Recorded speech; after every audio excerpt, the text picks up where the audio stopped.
Hello, Washi! Laundry day na naman! Yay! Anong meron? Mancha ng chocolate, Oh. putik, may libag pa! Kaya natin yan!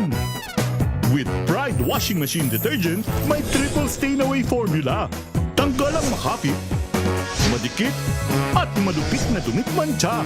Kaya easy-easy ang labada. Mula noon hanggang ngayon! All you need is pride. All you need is pride. ACS. Halina't gumising sa isang masaganang Pinas, kung saan may bayanihan, kasama ang mga nagtataguyod sa ating agrikultura. Kasama ka rin dito, ikaw mismo. Dahil sa masaganang Pinas, lahat tayo may benepisyo.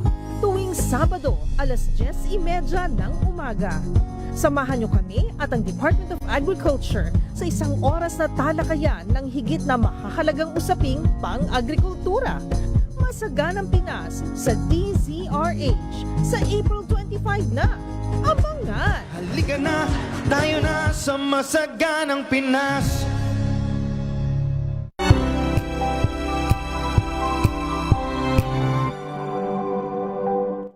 Maulan man, no worries na amoy kulog ang damit. Charm, Fabcon, bangong kumakabloom. Tanggal amoy kulog sa bango ng charm. Kaya gamit ko, Charm Fabcon with Bloom Fresh Technology. Kills 99.9% of kulob-causing bacteria. May aroma burst pa of thousands of flowers and berries. Ang sampay sa loob, no amoy kulob. Bangong kumakabloom sa charm. Charm Fabcon. ACS. May nagbago, may arte, may budget. Kala nyo lang yon. So solid. White rose papaya, wow, white rose. White rose papaya, wow, white rose. White rose papaya. May glow up with white rose papaya. White rose papaya. May puti power times 2 kasi may papaya at niacinamide. May shea butter and tea tree oil pa. Kutis sulit ang glow May up. glow up with white rose papaya. White rose papaya. Kutis sulit ang glow up. ACS. Galalala Fabcon. Galalala Fabcon. Ang bango ng sampayan. Tara na magsayawan. Calefabcon, amoy nakaka-joyful!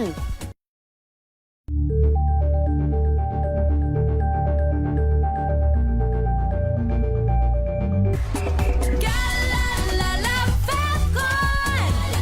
Galalala Fabcon. Ang bango ng sampayan. Tara na magsayawan. Calefabcon, amoy nakaka-joyful!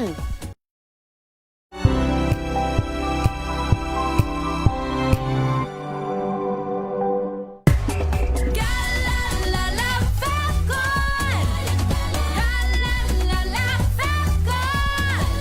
Ang bango ng sampayan. Tara na magsayawan. Calefabcon, amoy nakaka-joyful!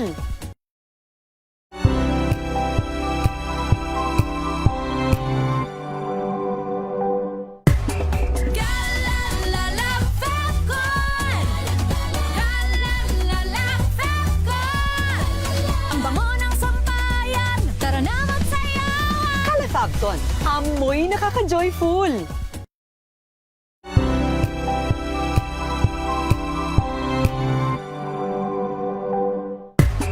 Galalala Fabcon.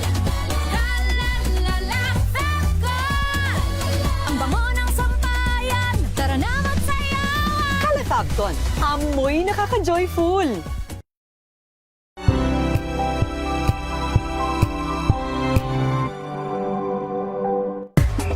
Galalala Fabcon.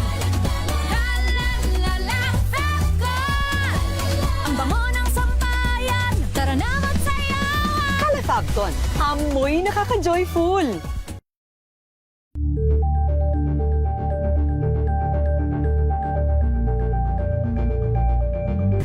Galalala Fabcon. Galalala Fabcon. Ang bango ng sampayan. Tara na magsayawan. Calefabcon, amoy nakaka-joyful!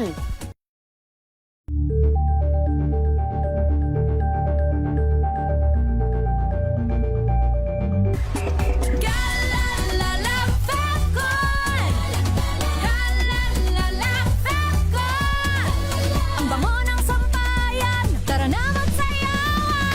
Calefacton. Amoy nakaka-joyful!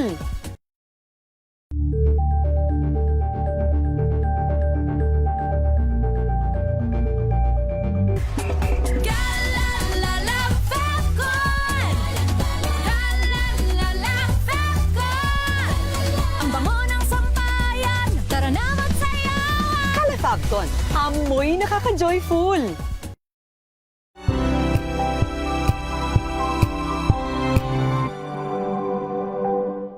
Ito ay bunsod ng naitalang 17 individual na ang kanilang naaresto. Ng Metro Manila Development Authority o MMDA ang No Contact Apprehension Policy o NCAP sa Metro Manila. Sa ang ilang mga dokumento ay peke. Hindi rin legal ang employment na ipinangako sa kanila. Sa mata ng batas, mananagot ang sangkot at may sala. Dahil sa bawat paglabag, may karampatang parusa. Alamin ang mga pananagutan sa likod ng mga bawal. Dito sa Hoy! Bawal Yan! Tuwing Sabado, alas 11:30 ng umaga. Dito lang sa DZRH TV.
Mega Balita Linggo.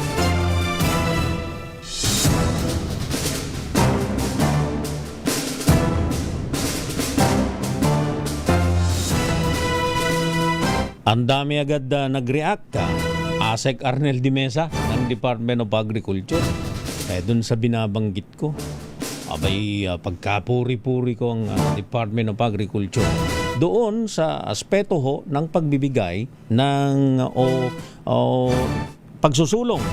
At ngayon ngay naging realidad na simula bukas doon sa pagbibigay ho ng libreng toll anong mga sasakyan na nagdadala ng mga produktong agrikultura. Ay talaga nga namang kapuri-puri ho yun para yan ay isulong mo.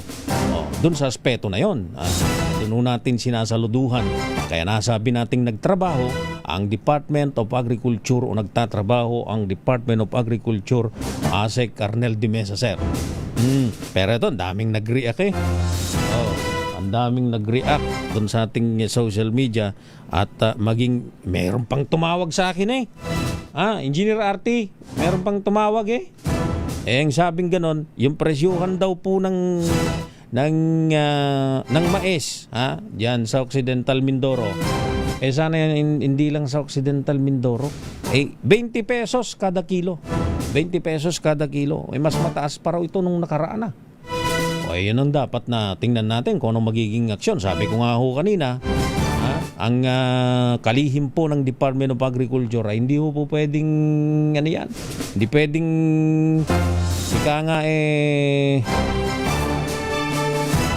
imaniobra. Hindi pwedeng imaniobra.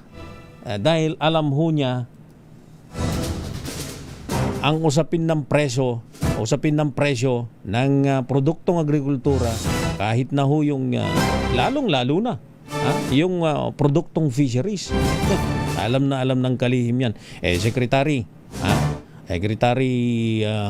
Francisco Chula Aurel Jr., 20 pesos lang daw. Medyo sa taas daw ho ng production cost.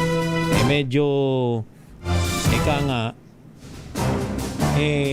halos tabla-tabla lang. Meron pang isa, si paring Rolly Basilio. Kuyang Rolly. Ayan, taga San Jose Occidental, Mindoro din ito. Ang sabi niya, ang sabi mo paring Bal, sabi niya rito, naningil ka agad naningil. At saka itong ating mga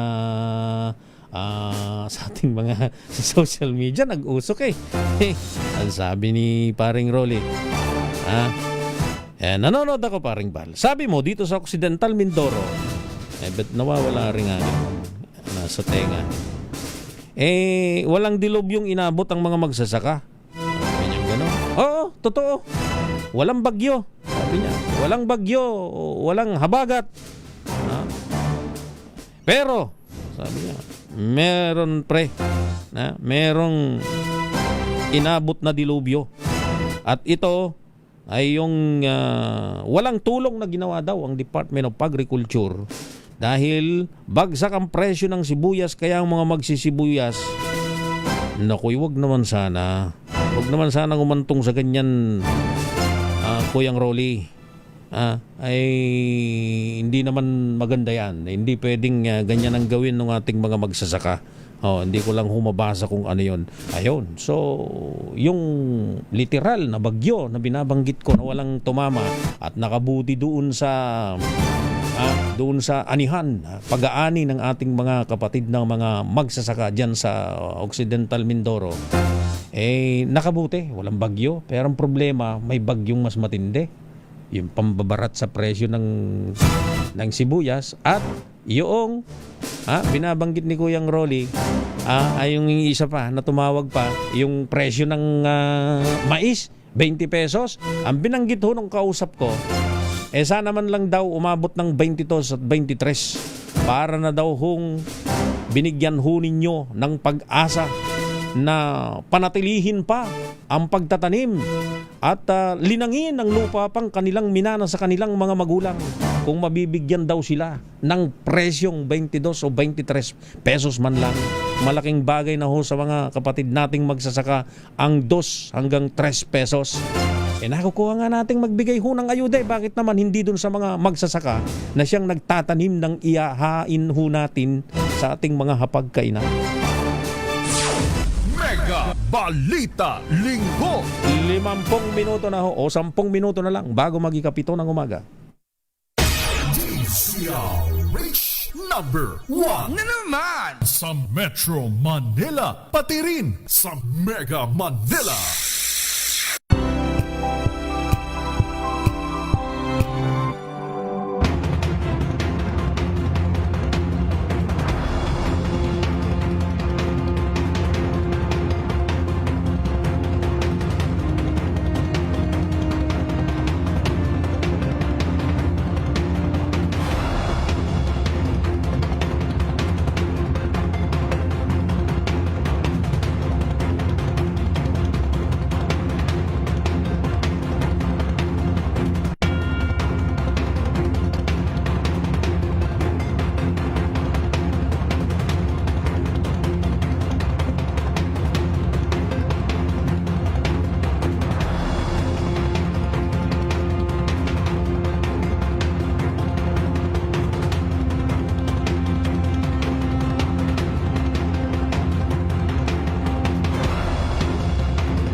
Tuloy-tuloy ang pagtulong, tuloy-tuloy ang pagseserbisyo, at tuloy-tuloy ang balitaan kasama si May Binauhan sa Operation Tulong mula Lunes hanggang Biyernes.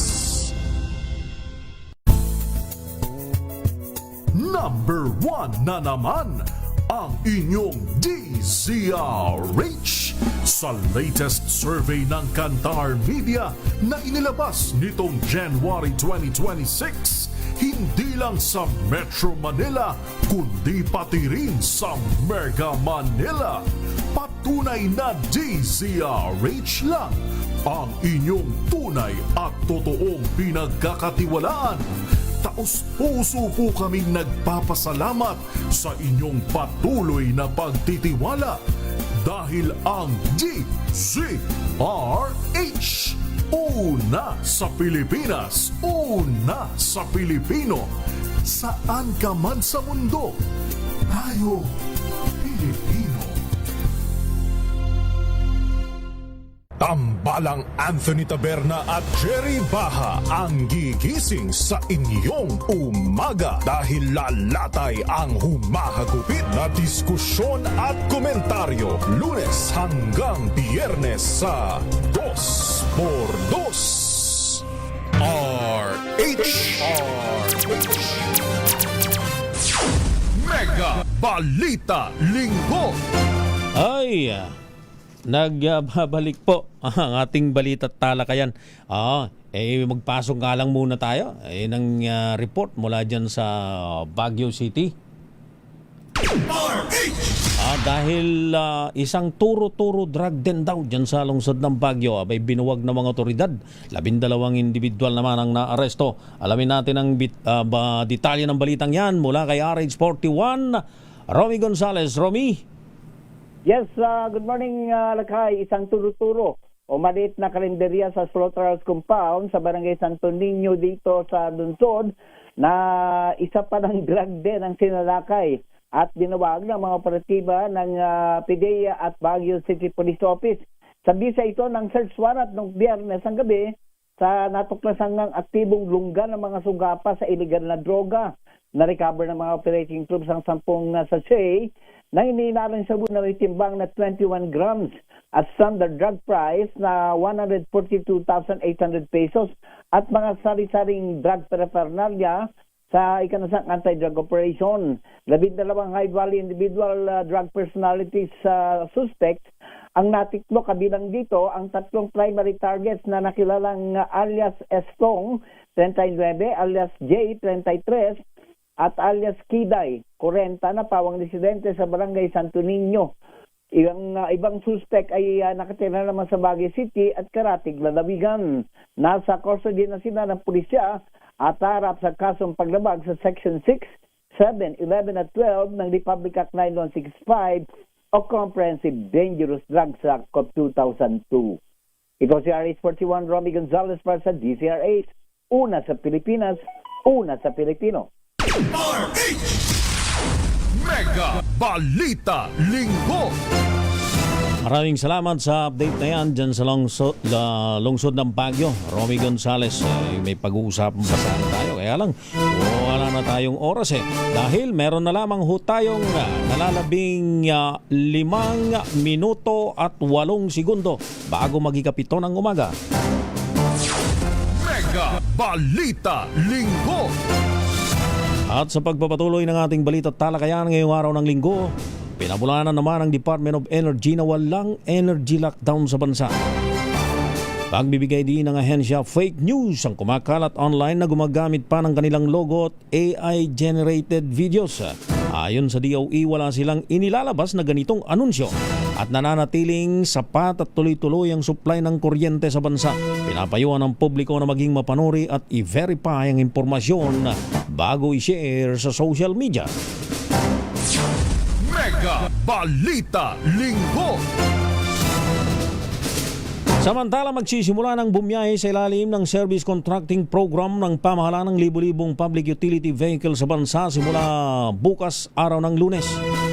Ayon kay Department of Transportation Secretary Giovanni Lopez, mahigit 19,000 unit ng PUVs, kabilang ang modern at traditional na jeepney, UV Express at mga bus sa EDSA busway ang lalahok sa nabanggit na programa.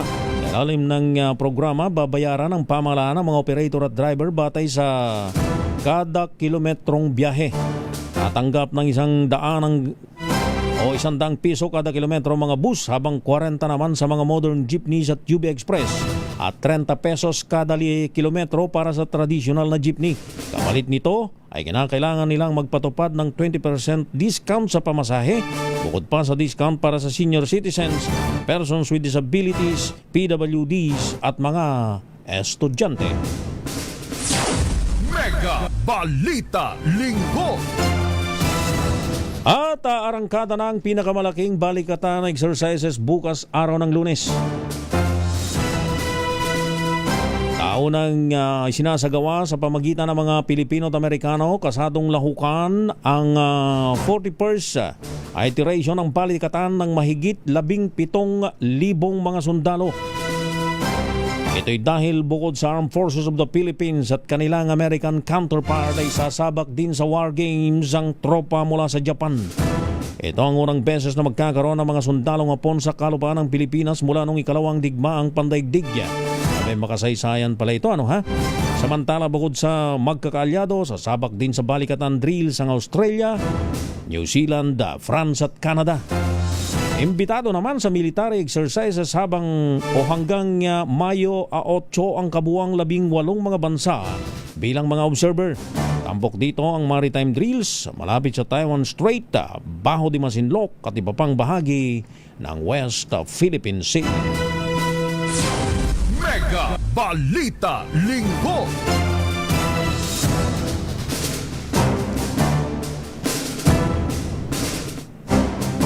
Yan na ho ang kabuuan ng ating isang oras na balita at talakayan ngayong araw ho ng linggo. Eto, meron lang tayong panawagan dun sa nakakuha o kumuha ng bagho ni Bot San Jose ng DCRH Operation Tulong. Abay, naiwan daw sa kanyang kotse sa Antipolo East Subdivision nung araw pa ng Biyernes. Pero kahapon araw ng Sabado, wala ng kanyang bag doon. Naglalaman ho ang bag ng mga IDs, passport at relo. Ang kanyang panawagan ay soli na lang ang kanyang mga IDs, lalong-lalo na yung kanyang passport. Napakahirap naman yung mawalan ka ng passport. Yung proseso pa naman ng mga lost passport talagang ikaw ay dadaan dun sa proseso na higit pa dun sa prosesong dinaanan mo nung ikaw ay kumuha ng iyong pasaporte. Bagamat online na ho karamihan dyan, mahirap pa rin ho yan yung online.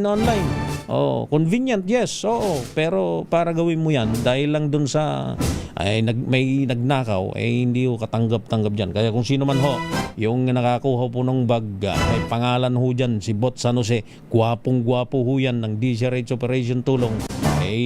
Nandyan ho yung kanyang contact number o kaya kumontak ko kayo dito sa DCRH, ano ha? Pagka talaga ang usapan tungkol sa mga produktong agrikultura, itong ating mga kababayan parang kinikiliti Ito, sabi nitong random tayo ng basa habang meron pa tayong wala na pala tayong oras. Yung ginhawa sa mga nagtitinda lang ng diesel at gasolina. Ayan, yan yung mga binabanggit. Maganda yung libreng oil para sa mga produktong agrikultura. Masipag si DA Secretary Chula Aurel. Ayan, totoo naman yan. Asik Arnel de Mesa. Huwag ka nang magtampot, hindi ko kagad naalala. Alam mo, pag nagkaedad ka na ng 38 anyos, medyo minsan bibigla ka na lang na hindi mo pala naalala yung sobrang supply, mababa talaga ang presyo. Ayun, yun ang tinatawag na the law of supply and demand. Yan na ho ang kabuuan ng ating balita at talakayan. Good morning ho pala kay Mayor Zenny Mendoza at syempre kay Congressman Ador Plato dyan sa 6th District ng lalawigan ng Bulacan. Hanggang sa susunod na linggo, ako pa rin ho ang inyong lingkod sa pagbabalita, Val Gonzales. Maraming salamat sa inyong pagsubaybay. Antabayanan si Binibining Leth Narciso. Eto, taga Mindoro din ho ito. Sa Oriental nga lang, doon sa kabilang isla. Ayan, masagana ho sa mga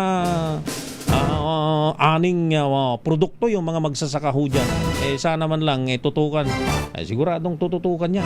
Lalo na yung binabanggit ng gagalaiti si Kuyang Rolly Basilio ng San Jose Occidental Mindoro. Yung binabarat na daw at halos wala na raw kinita yung mga magsasaka.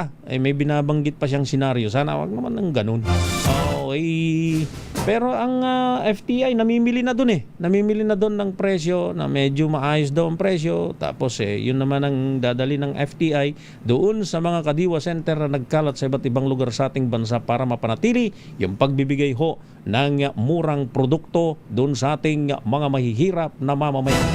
Ako po si Val Gonzales, oras sa buong Pilipinas, 2 minuto na makalipas. Ang ikapito ng umaga, ang tabayanan ho si Binibining Let Narciso sa kanyang programang Maynila.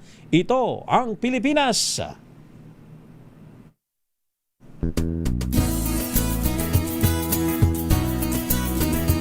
Tinesting, sinuri, siniyasan.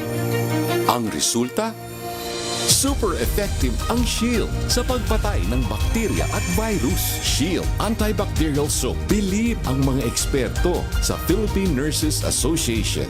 At si Mami, Tiwala ako sa Shield. Shield Antibacterial Soap. Napatunayang mabisa. Ang mga nurse, tiwala. ACS. Tanggaling